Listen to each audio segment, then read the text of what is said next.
Então, pessoal, já a segunda fase da industrialização aqui no Brasil se deu de 1914, né, a 1955, ok? O período onde seria o período republicano, né, que vem de 89 até os dias atuais, ok?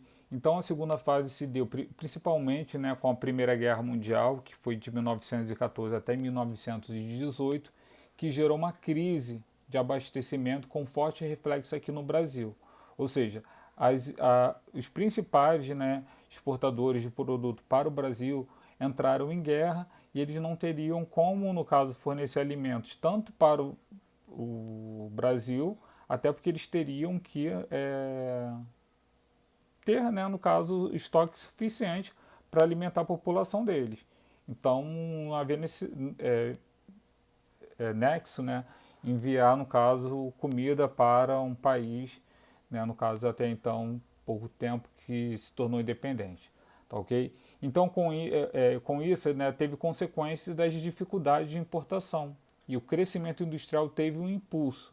E o parque industrial nasce e diversificou também, ou seja, começou-se a diversificar os produtos, não só ficando somente, né, na fabricação, né, de sapato, couro, tecido, essas coisas, né? Então começou a diversificar um pouco mais e até mesmo indústrias de bens de consumo não duráveis, né? No caso, como até mesmo a alimentação mesmo, né? Que é um consumo que não dura tanto tempo, tá ok? Então, além das indústrias de bens de consumo, surgiram também fábricas de bens de produção, como pequenas siderúrgicas, metalúrgicas e fábricas de cimento, o que era necessário principalmente, né, para que se tivesse a construção de novas indústrias, tá ok?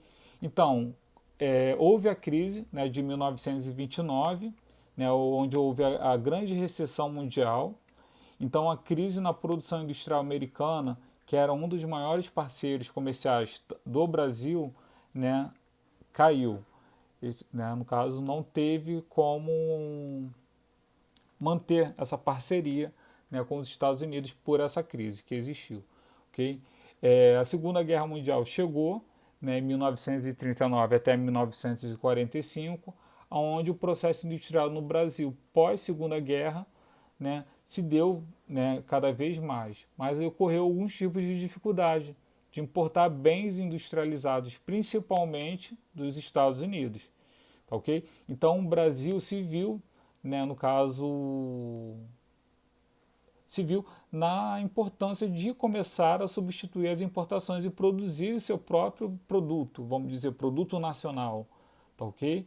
Então a fabricação dos produtos, né, seus próprios produtos e a substituição das importações, tá ok? Já a Revolução de 1930 se deu, né, com a expansão do parque industrial, subindo, né, no caso, o poder Vargas, onde foi um dos grandes, é, vamos dizer, presidentes, onde ele começou realmente, de fato, a querer que o Brasil construísse cada vez mais indústrias, né? E Vargas subiu justamente ao poder para mudar a política externa, né, que existia aqui no Brasil, tá ok? Então diminuíram as exportações, os recursos e as importações, basicamente. Surgiu a necessidade de produzir internamente o que antes era oriundo de outros países. Então começou-se a produzir aqui no Brasil o que vinha lá de fora, né? E o envolvimento de uma burguesia industrial nascente, ou seja, começaram a se ter os primeiros burgueses industriais aqui no Brasil com o surgimento dessas primeiras fábricas, tá ok? Então surge a industrialização por substituição das importações. Então a necessidade era, principalmente Vargas queria que houvesse essa substituição, tá ok?